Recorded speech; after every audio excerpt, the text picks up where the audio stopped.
So this is the penultimate session, a panel on national or imperial institutions, which is something we've talked about a bit as we've gone. So we'll start with Elizabeth. I'm very pleased that she made it all the way from the States for this event. She's a professor at the University of Massachusetts, Boston. She's published a huge amount of stuff, really important stuff in the Romantic period. And quite a lot of it is directly relevant to the sorts of things we've been talking about today and yesterday. So her work on William and Dorothy Wordsworth and their collaborative poetry, her book on romantic medievalism and dealing with the Hunt Circle and the Shelley Circle in relation to that, her book Fashioning Faces, the Portative Mode in British Romanticism, and a more recent edited book on urban identity and the Atlantic world. And she's currently working on a project on Romantic period Egypt, which brings us to the paper today. I don't think I have the title to hand, so no, we were originally going to do position papers, and sort of in our email conversation discovered that we had enough information and enough material, and it seemed relevant, and so this was somewhat last minute. So I do have a title. So it's called William Morley and London's Institutions, Armchair Traveller. And I'm very sorry that Alison had to go home early because I was hoping she could help me out on some of this stuff. But her talk yesterday will provide you the background, I think, for a lot of things that I'm going to say. So first I wanted to say a word about the handout, which some of these publications I'll be referring to in my talk. But this is a list of not all of the things that Morley worked on, but this is the list of his publications. The two letters are his contributions to the Journal of the Royal Asiatic Society.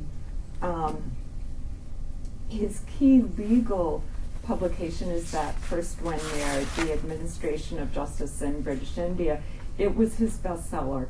And I didn't really understand its importance. I knew that Morley had been trying to get a post as a judge through the East India Company for years, was never able to do so, and I thought this book was his bid to sort of show his legal expertise to gain such a post. But Alison or someone else pointed out yesterday that the Hindu law, Indian law system was an oral tradition, and so the great urgency for the British was to get it written down, and so this would have been part of that codification work, because what he did was provide a history of the Supreme Court of India decisions. So it would have been like the ultimate law code, and it was a bestseller. It was reissued twice. It was very important work. His catalog of the historical manuscripts in the Arabic and Persian languages is the first attempt to catalog the holdings of the Royal Asiatic Society. He served as their librarian for 2 years just before he died. He died young. These other works are his Oriental contributions to scholarship, and were either done through the library of the Royal Asiatic Society when he was a member, or sometimes it was sheer happenstance.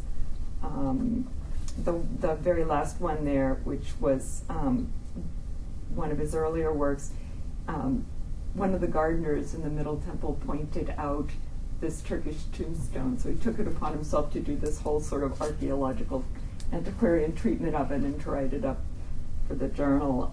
And that kind of chance negotiation was often exactly how Oriental studies worked. you chanced on a manuscript, even if you're over in India or in Egypt. Somebody comes up to you, some street vendor, and says, "Do you want to buy a manuscript?" And you say yes, having no idea what it is. And then you start to work on it and you find out what it is. Or maybe you're not sure what it is for a long time and you do cross-research and you write to all of your Orientalist colleagues, and information starts to get pieced together. And it's that network that I want to talk about today. And I listed below all the institutions that Morley belonged with or interacted with. He was a member of the Middle Temple, and so he used the Middle Temple Library. He was a member, a correspondent, and then finally the librarian of the Royal Asiatic Society of Britain and Ireland. He had connections with Orientalists in the East India Company, and therefore in India House and the India House Library, which was how he also got access to some Persian manuscripts. He had connections at the British Museum, and he took language lessons from Orientalist scholars at King's College. And within his network of Orientalist colleagues, many of whom worked for the East India Company and were acting as administrators over there, then he had connections to the Royal Asiatic Society of Bengal, but also to Oxford University, and I'll explain that in a minute. So two of the most well-known Orientalists that he connected to purely through correspondence were Sir Henry Myers Eliot, who was a very influential administrator in the East India Company, and who is known now for his 12-volume History of India, which was completed posthumously by a scholar, friend of his. But what it was a compilation of contributions by Orientalists who translated historical documents of India. So it's both a collection of histories and of literature. So Morley anonymously translates a collection of tales for Eliot. And so he's in volume 3 of that. He also corresponded at length with Horace Hayman Wilson, who served in the Bengal Medical Services. Then he had 2 more administrative posts, and then he worked for the Calcutta Mint. When he finally returned to England, he was appointed the Boyden Professor of Sanskrit, Exeter College, Oxford, and so that's Morley's connection to Oxford. At the same time, he was made librarian of the East India Company, so that's when Morley then contacts him face-to-face, and the librarian of the East India Library, and he lends Morley a very, very important antique Persian manuscript that Morley then translates. Wilson was awarded for his work by the Royal Asiatic Society of Bengal and was made an honorific fellow of the Royal Asiatic Society of Great Britain and Ireland. So all of these connections are part of this sort of network, overlapping series of networks that I'm trying to trace. And Morley himself combines professionalism. He's a lawyer. And we were talking about the difference or the similarities between professionalism and professing something yesterday. And so what he professes is Oriental Studies. By profession, he's a lawyer, and he finds time every day to do both of those things. So there's this sort of, it's not a blending, but an overlapping kind of profession.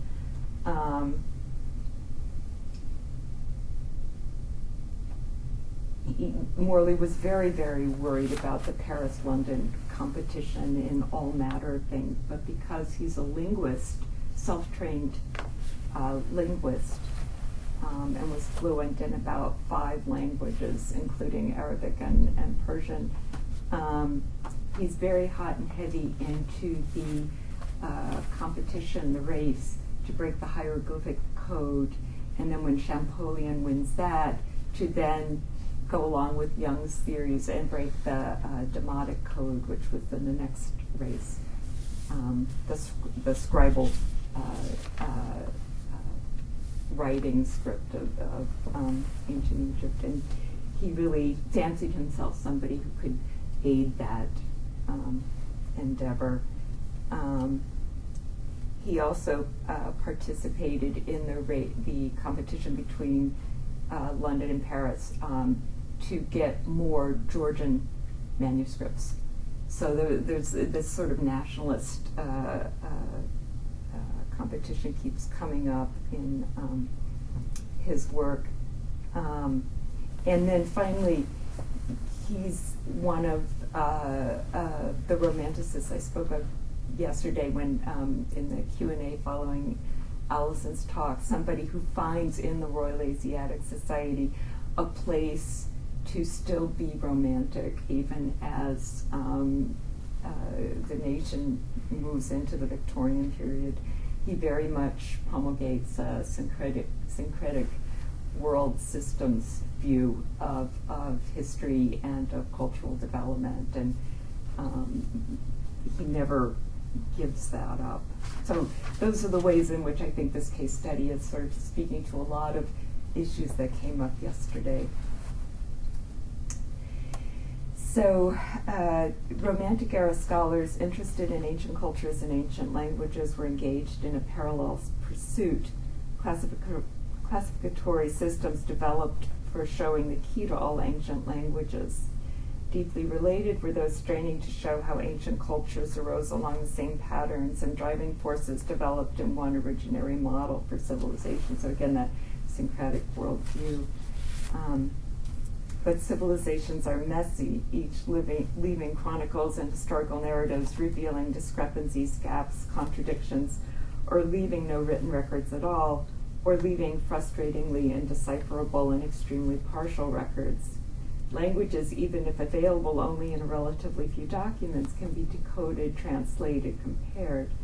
If anything could be systematically organized according to grammars and comparative charts, language could. It seems clear that in the view of William Hooke Morley, barrister, Middle Temple, languages therefore ought to contain the key to all understanding, the key to life. And that's really the premise that I take in this case study, that linguistics, it seems to him and it seems to Orientals in general, is the answer. This is how we're going to understand culture and cultural development.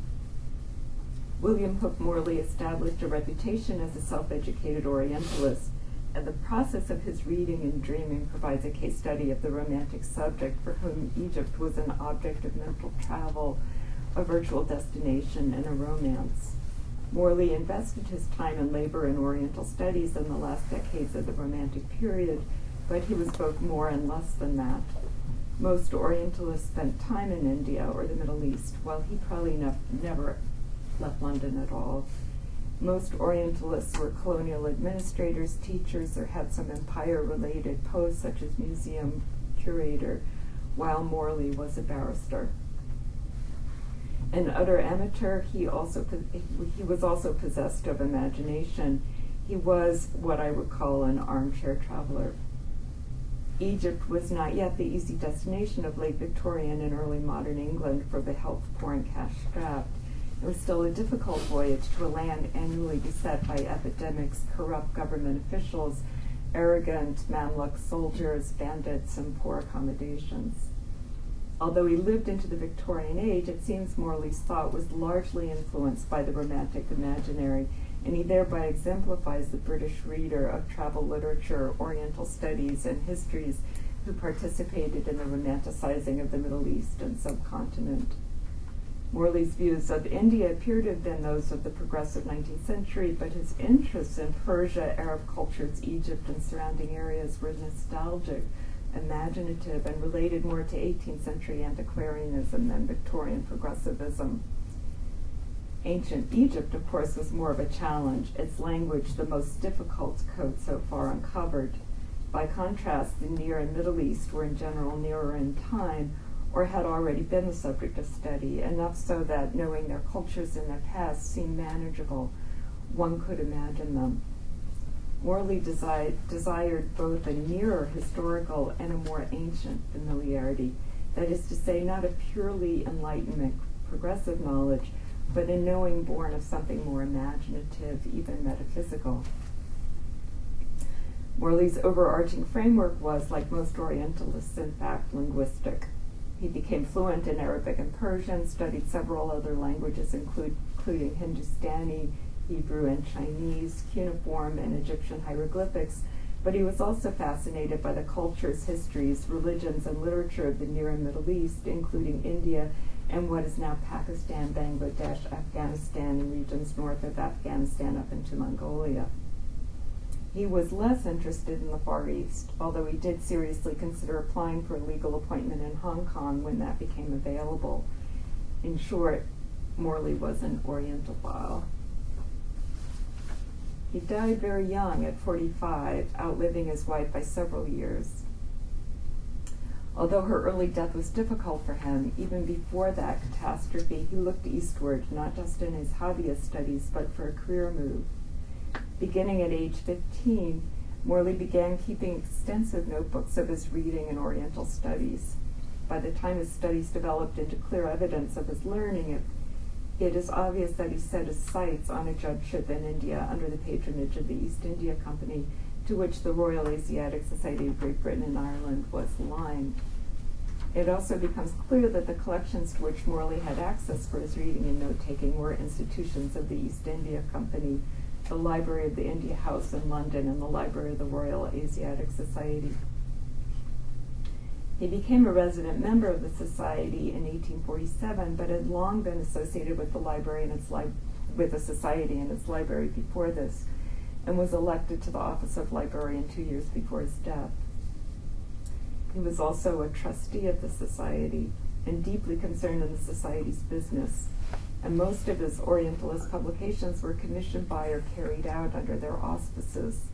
But his overriding desire in all of these pursuits and affiliations was to secure a post in Bengal. And yet, almost nothing remains from his legal career.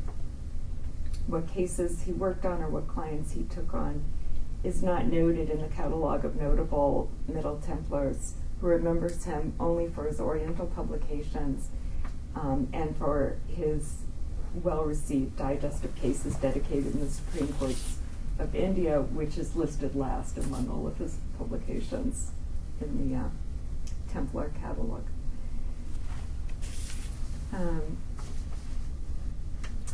That publication is the only trace I have found of his legal interests, although he presumably had access to the library of the Middle Temple to research it. And so none of Morley's notebooks, which he begins keeping at the age of 15 when he's studying for the law, say anything at all about the law anywhere. And he studies law presumably because he's just following in his father's footsteps. His father was a barrister of the Inner Temple. Morley's stamp is that of the Middle Temple. He stamps all of his notebooks and kept offices at 38 Searle Street and then 15 Searle Street, Lincoln's Inn. And I'm wondering, Searle Street is right by Lincoln's Inn Fields, and I'm wondering if he chooses that location because it was conveniently near to the location at that time of the Royal Asiatic Society and just around the corner from its printer, Coyle and Bayliss, who were on Great Queen Street, Lincoln's Inn Fields.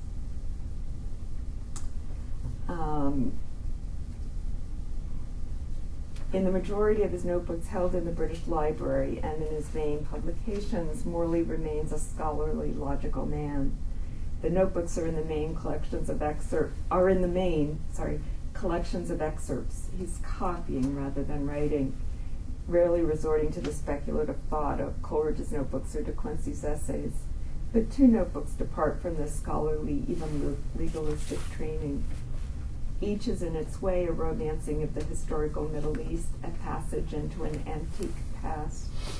And I decided in this talk to focus on the Middle Eastern publications, translations and publications he does, rather than that Egyptological work.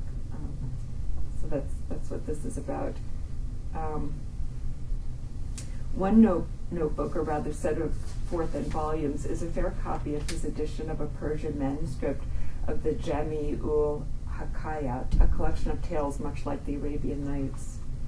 The other notebook is a partial fair copy of Morley's own attempt to account for and practice the Egyptian hieroglyphic code and demotic code by following the leads of the English physicist Thomas Young. That notebook breaks off suggestively, indicating that the Anglo-French contest over who could decipher the code first was finally over, and the French had won. Young's method, relying on a phonetic symbol system as for Western languages, simply could not pass muster. Unlike Percy Shelley in Alastair or Mary Shelley in The Last Man, Morley does not envision the antique as holding the key to future unfolding. A creative act of scholarly imagining is quite enough for him. In both notebooks, Morley's Orientalism reveals that this is the secret, the key of linguistic translation. Breaking the code is all you need to do. Language is culture for Morley. It is history. It is life as it was lived. Morley's linguistic research seems to have two main foci: a philological interest in Asiatic languages and an interest in the linguistic origins of ancient languages, as these reflect cultural difference in Asiatic countries. The result is that his main research is on the ancient languages of these non-Western cultures, with a linguistic interest in comparative and chronological arguments, even though it seems apparent that the original stimulus to his study was to position himself for a legal career in the colonial empire. So what I'm suggesting is that his professing of Oriental Studies overtakes his professional career interests and begins to overwhelm his imaginative life. Although Morley corresponds with Sanskrit scholars, he himself seems less interested in mastering this language.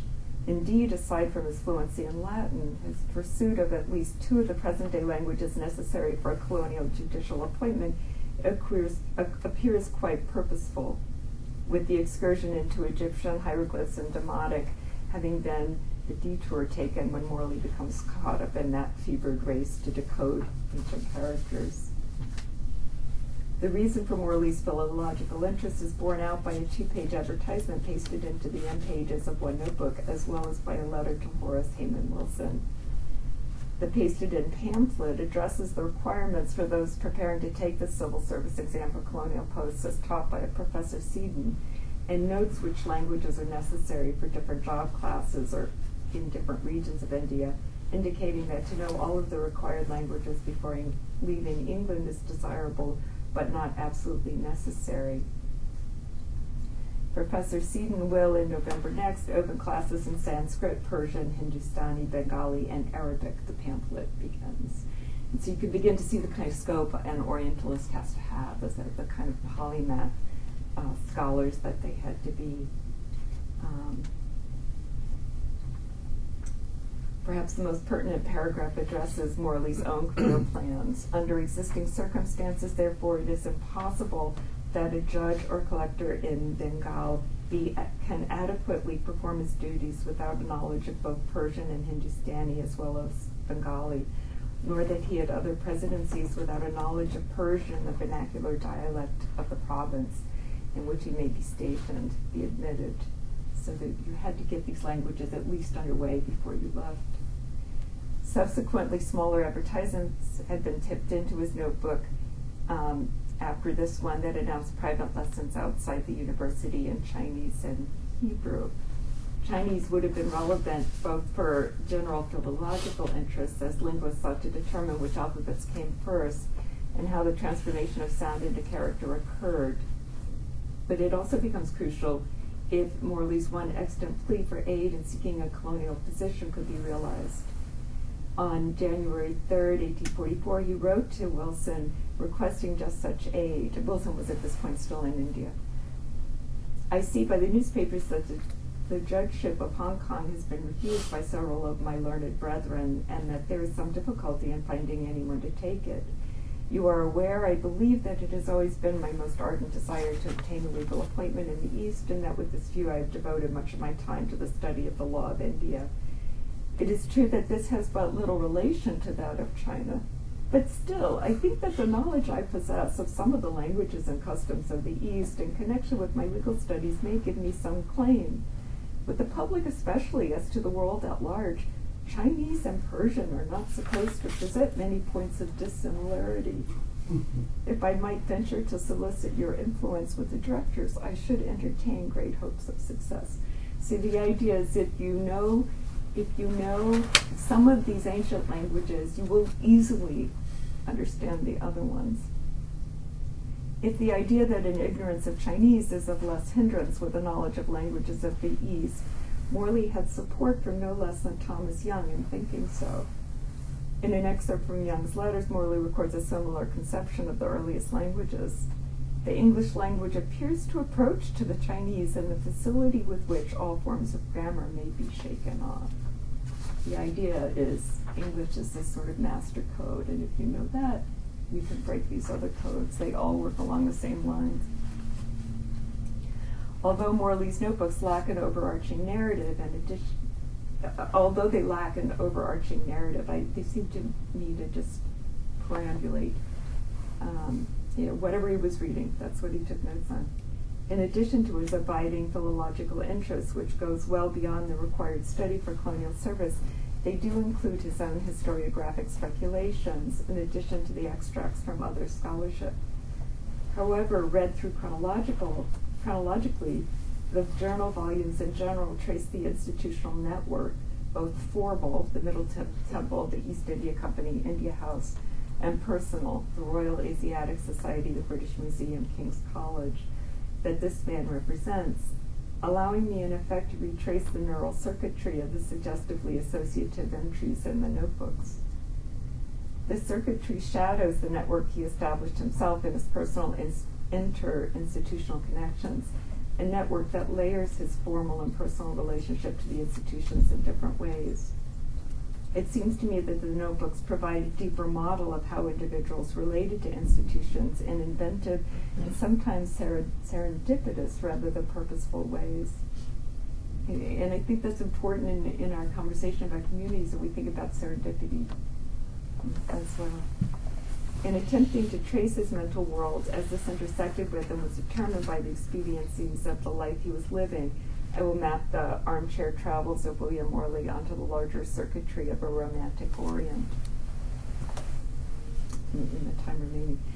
William Morley's own work with the Royal Asiatic Society began with his access to its library. That's the very beginning. The library was, as Alison yesterday said, open, and Colebrooke was willing to lend manuscripts, which is quite unusual. When this began is unclear, but the notebooks indicate he is already reading in Oriental Studies when he is 15 years old and a law student. His borrowing of books and Oriental texts in the India House Library came later through contacts he made with East India Company personnel, until his Arabic and Persian gained fluency, and he took private lessons in this to do so. Morley's reading and note-taking are for the most part in the cultures, histories, royal genealogies, religions, and linguistic theories of the Near, Middle, and Far East. He tracks the translations made by the Bible Translation Societies as well. One notebook transcribes a multi-column list of the versions of the scriptures in the modern Oriental languages, many of them translated by Baptist, but also Danish, Moravian, and American missionaries, and by the mission of the London Society and the Edinburgh Society mission. Such tracking is important in its west to east translative direction. So much translation work in the east to west direction was necessarily religious in nature, since these were the texts most replicated and circulated. And I think this is one of the roles that religion plays, is that biblical texts and clerical texts become sort of the way in which you can gain entrance into these cultures and languages. And so those texts are most likely to be available either as historical or present-day manuscripts. Although in restrained moments, Morley espouses a mainstream Anglicanism with a narrow view of the Prophet Muhammad himself, his attitude generally towards Eastern religions is scientific, open-minded, and generous. He is eager to learn of these Eastern cultures and to be transported there in mind as a preparation for bodily transport. By the 1840s, when he is still in his 20s, Morley begins to participate in Oriental Studies himself, first through letters to well-known Orientalists and to the Royal Asiatic Society, then by contributing to the work of others and to his own publications. This work is all done at either the early or the later Searle Street Law Office rather than at home, and his notebooks continue to be stamped with his Middle Temple seal. His publications range from letters to the Royal Asiatic Society to full-scale translations. Letters to the Society would have been read at a meeting and then included in an issue of the Society's journal.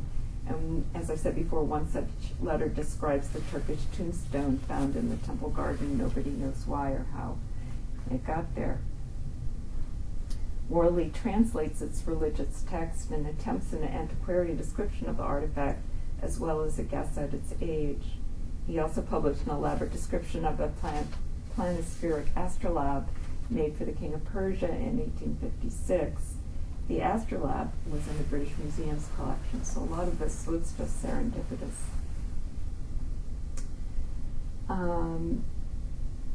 The work on the astrolabe, like that on the tombstone, reveals how Morley's institutional connections were developing.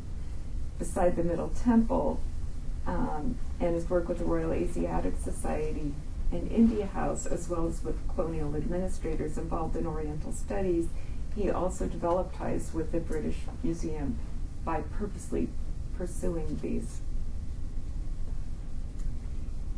Besides the description of the Persian astrolabe, Morley also successfully intercedes on behalf of an Armenian priest in Alexandria for acquisition of another set of culturally recognizable religious artifacts. The priest had first approached the librarian of the Royal Asiatic Society for purchase of his 2 rare Georgian religious volumes, but had been declined. And as Allison said yesterday, the library, there really was no money to purchase. The library depended on donations. The librarian, a Mr. Norris, appealed to Morley, who wrote to the British Museum's keeper of manuscripts in 1837, urging acquisition of the precious volumes. Morley's arguments were powerful and rehearsed the same twin motivations to be found in his notebook on the Egyptian hieroglyphic code.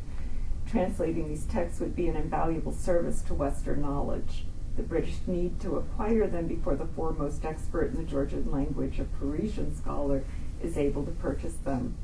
I am not aware that there are any manuscript Georgian works at present existing in England, he writes, and certainly not in the manuscript department of the museum. He includes a precise physical description of the volumes and invites the keeper to see them personally at the Society's library. Both these volumes, he notes, are in the Kutsari, or sacred character of Georgia, and from this circumstance I imagine them to be either lectionaries or works of a religious nature. However, there's considerable difficulty in ascertaining the subjects, as I do not think there is anyone at present in England who is acquainted with the Georgian language. The Parisian expert, however, M. Brossard-Lejeune, no less, had also been notified by Mr. Norris, and the race was on. It would be a tragedy, Morley implies, to let the French win this one. In all probability, from their advantageous nature, he wrote, Brossard-Lejeune will accept the volumes either on his own account or for the Royal Library. Evidently, Morley was successful because he adds a note into his notebook copy of his letter that our National Library did indeed win this contest.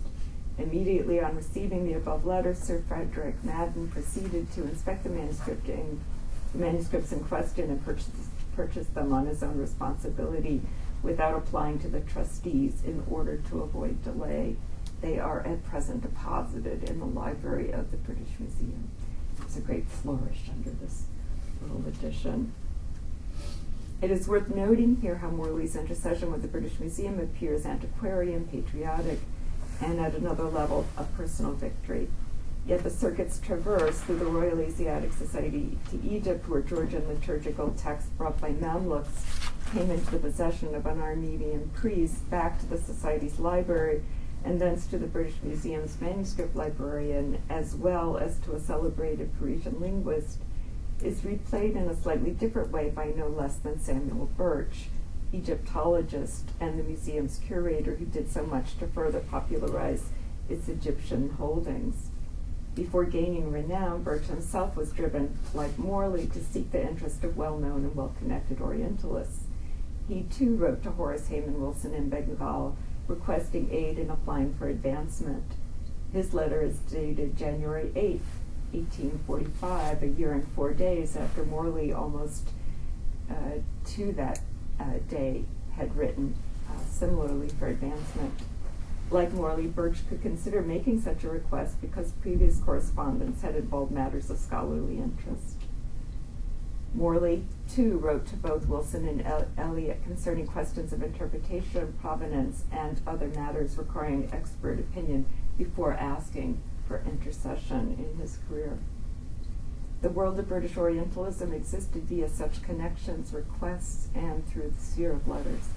It was a world that mapped itself onto the world of colonial empire, but with less legislated roots, fewer barriers of officialdom. So I'm suggesting that the circuit of correspondence is another way to think about a community that can make it extraterritorial, get it not only beyond London, but beyond Britain. The intimacies of knowledge and of the drive for knowledge created sub-circuits along which particular networks can be traced. It is from such circuitry and networks that mental travel can most actively be enacted.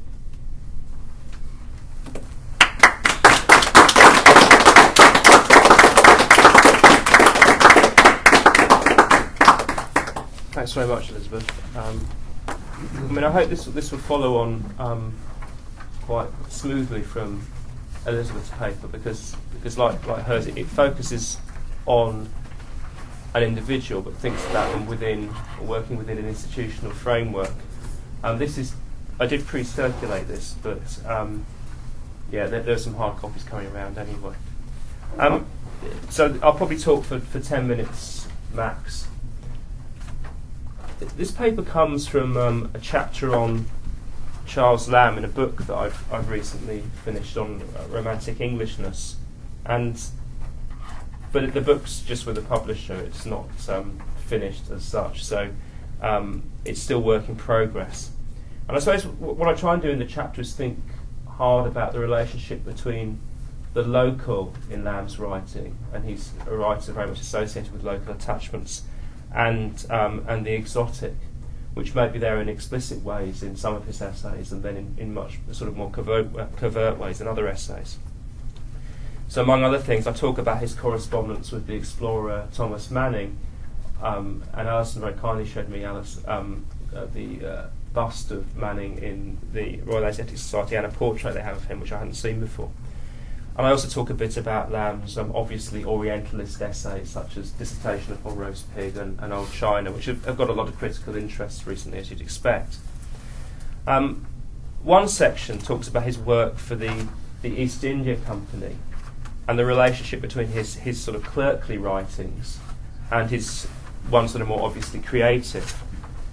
And Lamb often he's very self-conscious about this, and he often represents the relationship as a purely contradictory one or a purely antagonistic one. But I suppose I'm interested in a more complicated picture.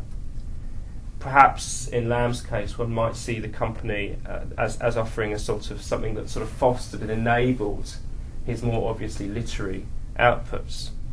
I haven't had the chance to think about this, but as many of you will know, especially you, John, Thomas Love Peacock worked for the company from the late 1810s into the 1850s, appointed at the same time as James Mill. And it would be interesting to look at Peacock's letters and see if anything, how he represents his work for the East India Company and the relationship between his administrative work and his creative writing. So this is not the section of the chapter, because that would be about a 40-minute talk at least. But it's a sort of introduction to that section, and then The handout has some quotations, some of which I discussed in the chapter and some of which I've added more recently. I could have put lots of other material in. There are other bits from the letters I could have put in. There are some papers connected to Lamb's work for the East India Company at the British Library, which I haven't managed to look at properly, though there seems to be a mismatch between what's listed on the catalogue, which sounds very exciting, and what's actually there. But I've got Matt Sangster on the case with his British Library contacts, so hopefully we might be able to dig something up. Lamb was appointed to a clerkship in the accountant's office of the East India Company in April 1792, aged 17. He retired from the company due to ill health in March 1825 at the age of 50. And as you'll see from the quotations, he had what might be called an ambivalent attitude to the company. After the first 3 unsalaried years, and he had to pay a bond, or him and others had to pay a bond to actually begin work there, it provided him with a regular and increasing income and allowed him to keep a stable household with his sister Mary. It also led to some lasting friendships and allowed him to aid friends such as Thomas Manning in his travels to the east. So when Manning goes to China, Lamb's able to provide him with sort of help and contacts and so on. And it also, going back to Elizabeth's point about correspondence, Lamb spends a lot of time there writing letters and using the East India Company's postal system for his own ends. At the same time, it's very clear from his writings that he found the work tedious and occasionally very stressful, and really resented the time it took away from other pursuits. I think most importantly, early on in his career, when he was, he was working very hard, but wasn't really getting anything back from the company. It was one of the main factors in his breakdown of 1796, and also to the pressures on the Lamb family in general that led to the killing of Lamb's mother by Mary in, I think it was September 1796. I think Greg was in a paper I gave at a conference, the Charles Lamb Society, a couple of years ago, where I said I unfortunately referred to the murder of Lamb's mother by Mary, which is, it's pretty hard to wind up the Charles Lamb Society, but that's the ultimate part. And I was gently chided in the next edition of the Charles Lamb Bulletin, which I'm actually quite proud of. In 1827, Lamb wrote, so this is after his retirement, he wrote a mock obituary of himself, or of the figure of Elias, his sort of literary persona. And in talking about himself as Elias, he refers to his literary writings, which he says, although pompously christened his works, were in fact his recreations. Elias' true works, Lamb says, may be found on the shelves of Leadenhall Street, where the company was based, filling some 100 folios. So that's an interesting sort of self-ironising inversion there, I suppose. The way in which Lamb's true works, what he calls his writings of tea and drugs and piece goods and bales of indigo, might impact upon his literary recreations and how they emphasise local attachments. Clearly it provides a financial platform for Lamb later in life, the East India Company, but I'm interested not just in it sort of as a piece of context, but also how it actually shapes his writing across the board. I'll say a little bit about the company itself and then a little bit more about Lamb, and that will be it. So the East India Company begins in 1600 when, in the context of commercial competition with the Dutch, a royal charter established, quote, the Governor and Company of Merchants of London trading into the East Indies. It quickly became a large and thriving commercial concern, and some historians, and this is arguable, have seen it as an archetype of the modern global corporation. That might be overstated, but that's what some people have argued. Hugh Bowen, who's one of the leading historians of the company, has examined how in the second half of the 18th century it slowly changed from being a stable, steadily growing commercial operation into something quite different, establishing a vast territorial empire on the Indian subcontinent. The period up to when Lamb joined, the sort of late 18th century, saw considerable confusion and crisis, and Bowen talks about how the sort of trading mandates and the sort of exclusionary mandate that the company has sort of collapses. In 1784, Pitt's India Bill tries to reassume government control over the company's political power in Bengal. And I mean, people do talk about the company sort of declining in power after the 1780s. So during the period of Lamb's employment, but it's a very, very gradual decline. It still remains powerful. Even it loses its monopoly for all but the China trade in 1813, but it's still a very powerful force. And it loses. There are problems with the textile trade, but then it begins to focus on new markets, particularly the export of tea from China, and most famously and notoriously the import of Bengal opium into China, which is 2,000 chests per annum in 1800 to 12,000 when Lamb leaves the company in 1825, and 58,000 at the start of the Second Opium War in 1859. So it's drug dealing on a huge international scale. In Lamb's early years with the company, East India House on Leadenhall Street was reconstructed as a huge neoclassical building, and there's a small image of that on the handout. And above the portico, there's a tympanum with George III defending the commerce of the East, and I'm quoting here, with three allegorical ladies, Britannia on a lion, Europe riding a horse, and Asia following on a camel. And it's just interesting to think what going into that building and seeing that above you every working day would do to your ideas of empire and of nation. Lamb most of the time worked 6 days a week. The hours weren't normally that long, but it was 6 days a week, and there were very, very few holidays. So as a clerk in the accountant's office, Lamb's role involved routine and often very tedious administrative tasks. In 1800, he complains that, quotes, "I am just now engaged in the edition of 900 pages, continent of 20 sums apiece. Oh, the drudgery to which your great geniuses are exposed." And it's a brilliantly, it's so typical of Lamb that it's simultaneously sort of agonised and self-deprecating, I suppose. During some periods, as I said, he did have to work long hours, and there were very few opportunities to what he called holy days. During the latter part of his career, the East India Company made a number of changes to working practices, and there were some interesting passages in the letters, I'm not sure if they're on the handout, where there's a great deal of sort of surveillance and control over employees. So there's a stage where people have to sign their name in a book every 15 minutes to show that they're in the office. But Lamb points out that one of his colleagues just sits there reading the paper and occasionally signing the book. It doesn't quite have I don't think quite had the effect that it was meant to. Writing to his friend John Chambers in 1818, he complained that, quote, "They had formerly abolished all holy days whatsoever, for which may the devil, who keeps no holy days, have them in his eternal burning workshop."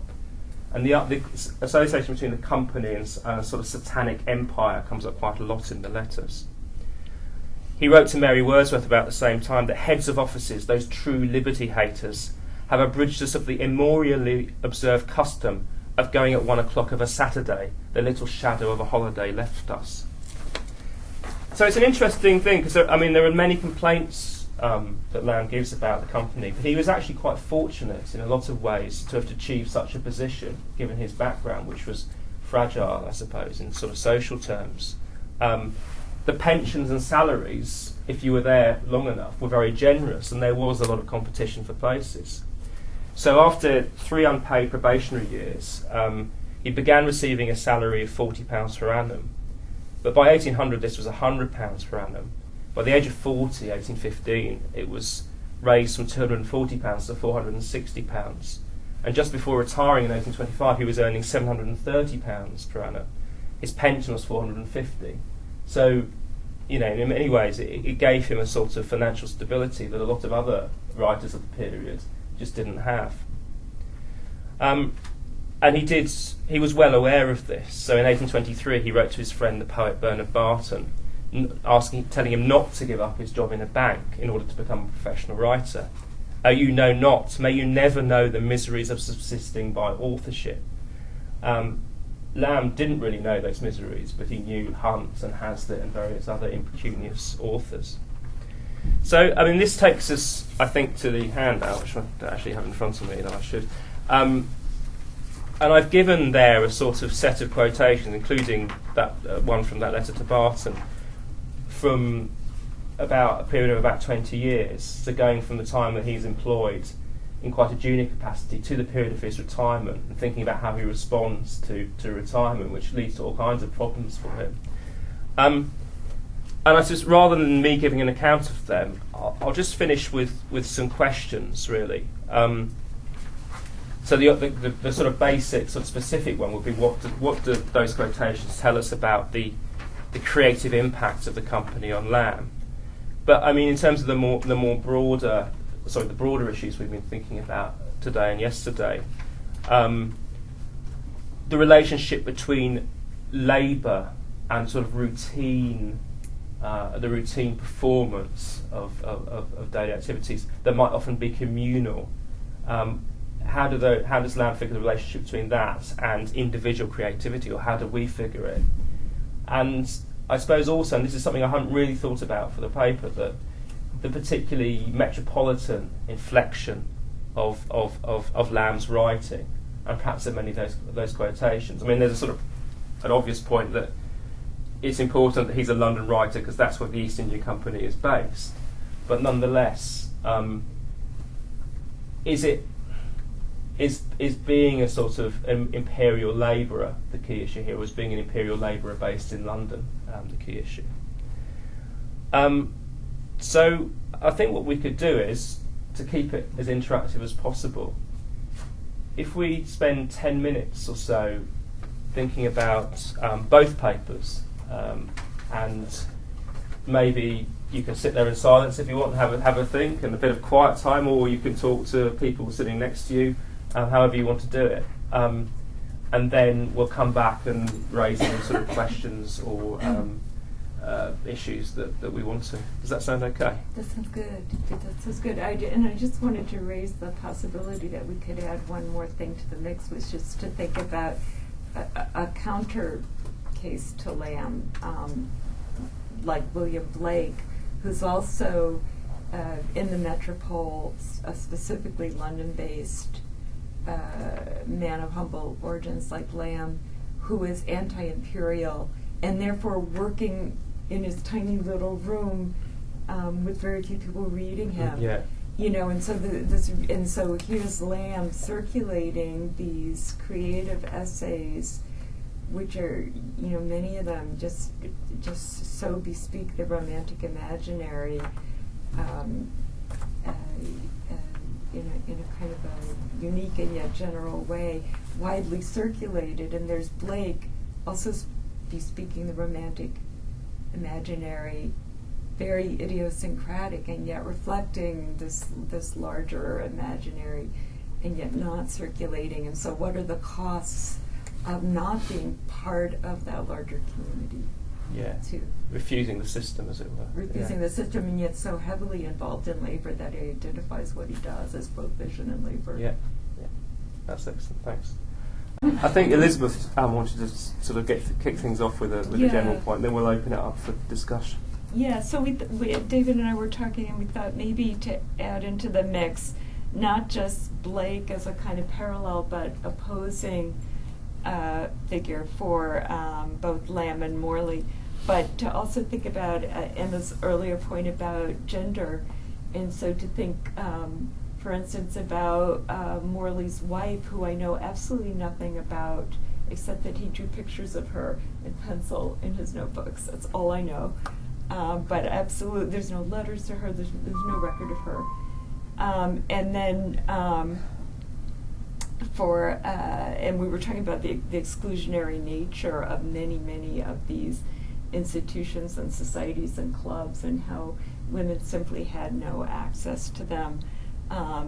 And in Lamb's case, the problem of Mary Lamb, who was frustrated in her own literary talent, had to stay home and take care of her parents and do needlework, which is not creative at all. It's like being a machine, and she's totally isolated. She has no access to the kind of community that Lamb can create, either through his periodical writing or his correspondence, or with other literary figures, or just at the company offices.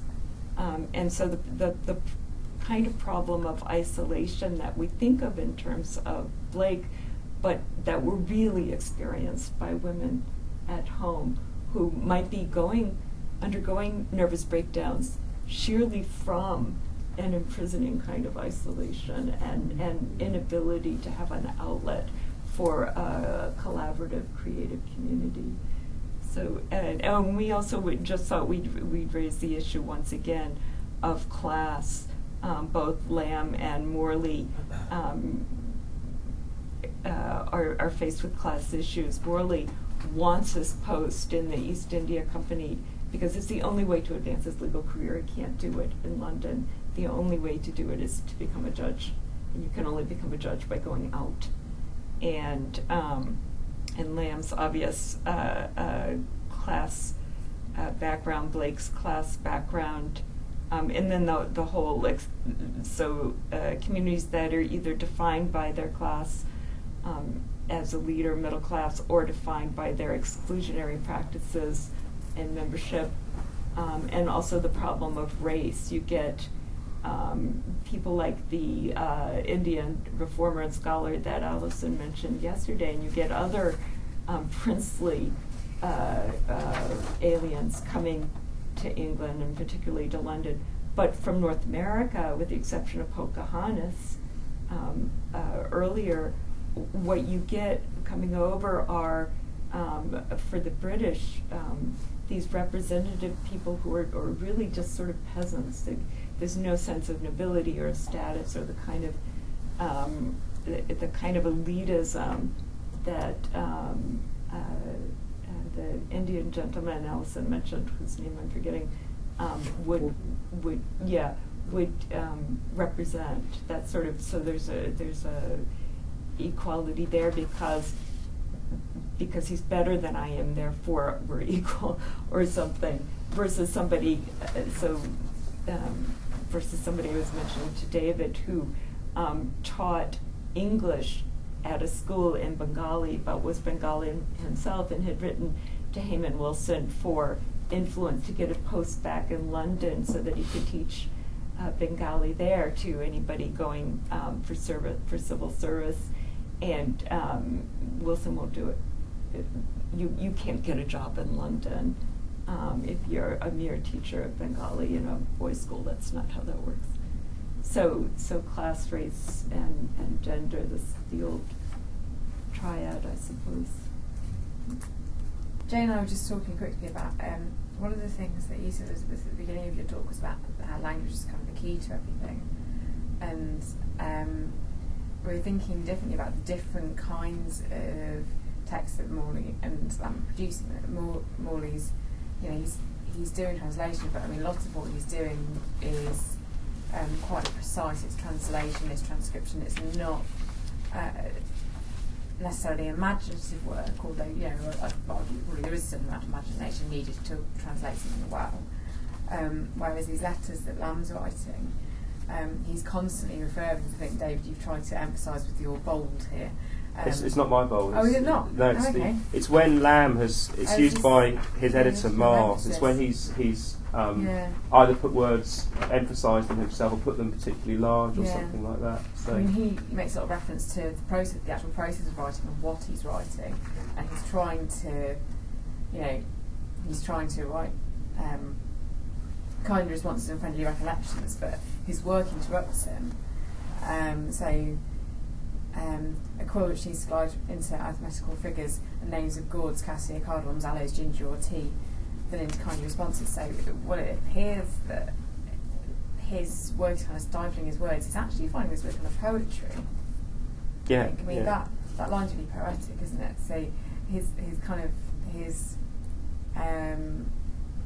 the content of what he's actually saying is sort of belied by his form, that he's being interrupted and kind of prevented from this literary freedom, but actually I think he's kind of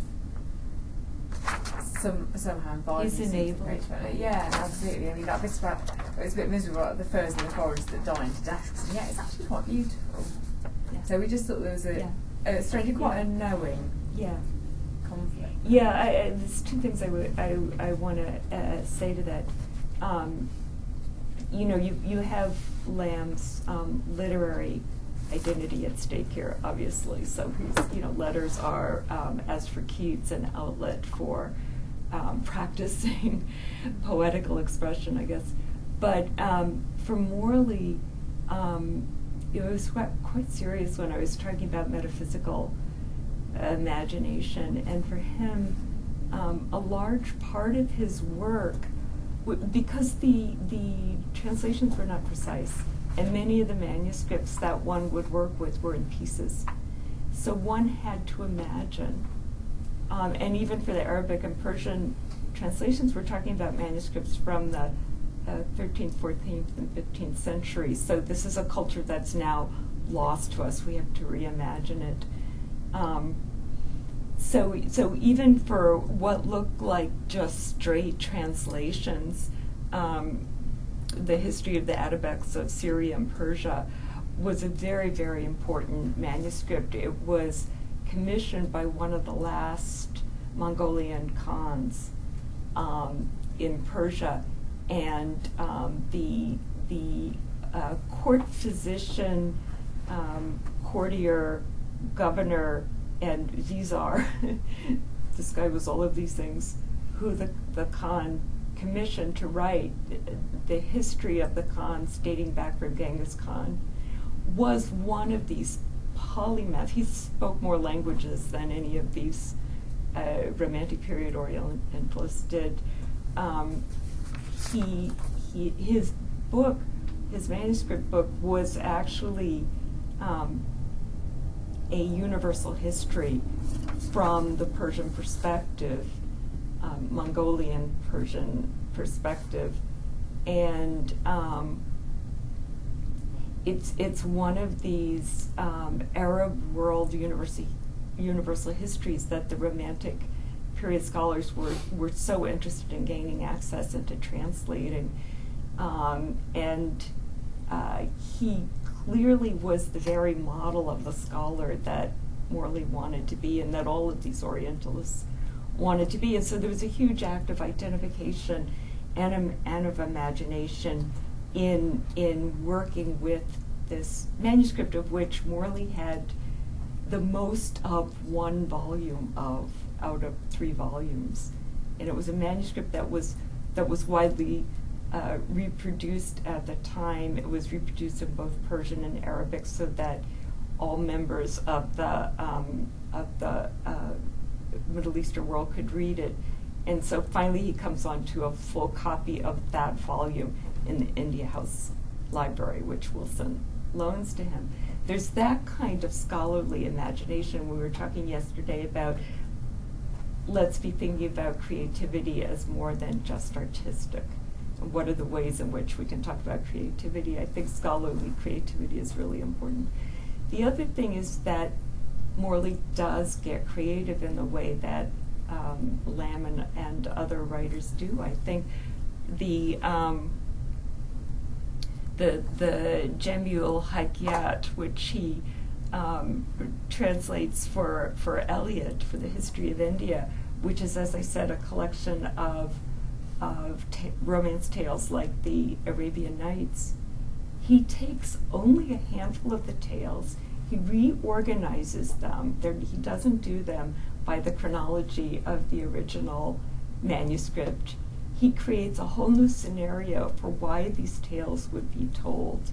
And then he writes this huge introductory essay in which he imagines people sitting around in coffee shops and telling these tales. So it involves this act of intense romancing, I would say, of the manuscript there. And so and that is the one publication of his that really gets quite poetical, because he takes free license with translation. It's not word for word at all. And in the notebook on Egyptian hieroglyphs and demotics, which is his fair copy of a book he intends to publish and then stops working on, there's an intense amount of imagination going on there because he is no Egyptologist. And so he has to sort of imaginatively translate these scripts instead of scientifically translating them. So I would say that you know, the shorter answer to your comment is that I do think we need to think about creativity in very different ways. I'm just trying to pull it together. I mean, I wonder whether we're making a too sharp a distinction between the world of work and the world of imagination on the right. And if we're doing so, we're either buying into a kind of capitalist notion that you're defined by your place in the world of production, as Marx said, or we're adopting a kind of romantic notion that is all of no value and that you should live free of the society within which you operate. It occurred to me of the names that have been mentioned. I mean, Blake wasn't someone who dreamed. He was a professional line engraver, and that's what his main income was for all his life. He did it. You know, very respectable artisan come professional. And painter. Yeah, but he was mainly engraver, and there's a book. Yes. Bentley has just recently produced a book giving his annual income from engraving relative to all the other things that much of it interpolated. But I don't think Blake was necessarily thinking, oh, I hate all this engraving because it's stopping my imaginative life. Because he was bringing something from his experience of his day job, you know, to his creative job, if you could.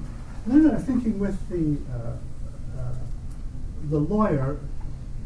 Just recently I heard a paper about one of the early partners of Freshfields, which is still a very vigorous law firm in the city of London, who had to go to Smyrna for business, for the trade in the Levant, and became one of the pioneers of Byzantine architecture, just by like seeing these things, finding nobody knew about them, then writing books. And John Galt, who was another businessman who was sent to Greece and Levant and also to Canada to try and find export opportunities, and he met Byron. He tried himself as an author and didn't do that. And so lots and lots of people have this Trollope at a very high position in the post office and wrote 30 novels or something, and W.M. Rossetti was also very business. So I think this distinction between the world of life and the world of the imagination is wrong. And maybe Lamb, although all these letters are saying how dreary it is, he never seems to have thought of giving it up. And maybe he was reassuring his correspondents who were having a less comfortable life than him that it really is very dreary, just as it's terribly dreary being prime minister and everything. I wish I didn't have to do it. It could be elements of that. Mm-hmm. And if we knew if we didn't just, as literary scholars of the Romantic period, if we didn't just read that bit of their lives, which are professionally interested in, but if we were doing more fuller biographies and biographies of the inner life, it might give us a fuller question. Yeah. John? Yeah, I would agree with that, absolutely. I mean, it seems to me in these, particularly in the Lamp, but also, in the case of the lawyer, too, that maybe what we're looking at is the negotiation between different kinds of speculation, which might be another word, different kinds of imaginary, which include work. So, in the case of Lamb, I think we probably have a tendency, a presentist tendency, dare I say it, to pick out an imagist poem from Lamb's text, which Lamb would not have recognised as a poem, because that's our aesthetic, not his. But I mean, while recognising, which I take to be the thrust of Cassie's point, that there is a kind of irony and a compensatory play within those texts. But when Lamb, in some ways, Lamb is negotiating between conflicting kinds of imaginary when he says the mere pretense of commerce. Well, that idea of it's an imaginary. I mean, the idea that commerce might diffuse itself geographically across to another hemisphere, which is in fact, what our friend the lawyer is precisely orientating himself to do by way of a career, which is to travel out to that other hemisphere and imagine himself as part of that pretense of commerce, or at least pretense of a profession within, the law. So I think I would much prefer it to see within the moment in any one of these letters that it's a negotiation between competing impressions of an economy of speculation and labour, and how those things are related to each other. So the idea that at one point Lamb might be, which is a fantastic pun, might be engrossed by these objects of trade. Now, engrossed, without going too far into the pun, is a kind of excitement, a kind of maybe masculine excitement as well. This kind of to be engrossed by it, but also potentially to be stymied by it as well. But also to be thrilled by it.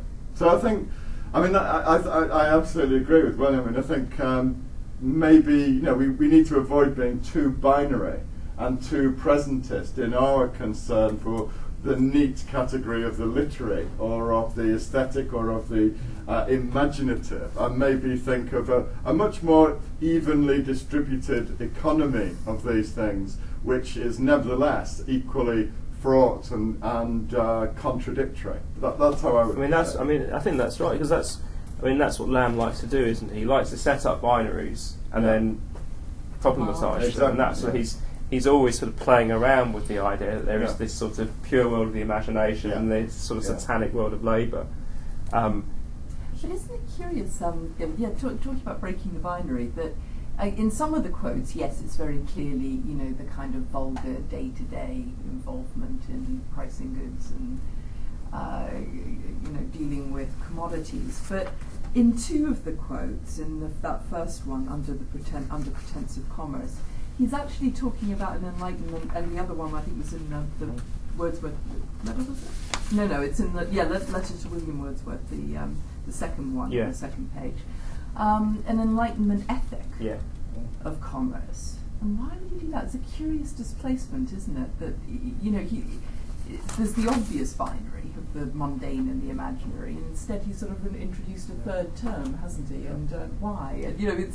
And actually, it's associated at that time with the Edinburgh Review more than anywhere else. That sort of perpetuation of the sort of idea of free trade, bringing the world together. Exactly. It's kind of Adam Smith. It's that kind of imaginary, isn't it? Yes.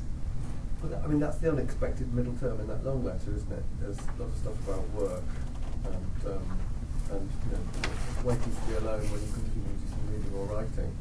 But what appears on the side of work as part of one of the nuisances is the number of people, the literary folk who come and pester him when he's in your house, wanting to hear about his more illustrious mates. But also, I think take this. This is the culture of the reviews. What he's doing. And this is the romantic in him as well.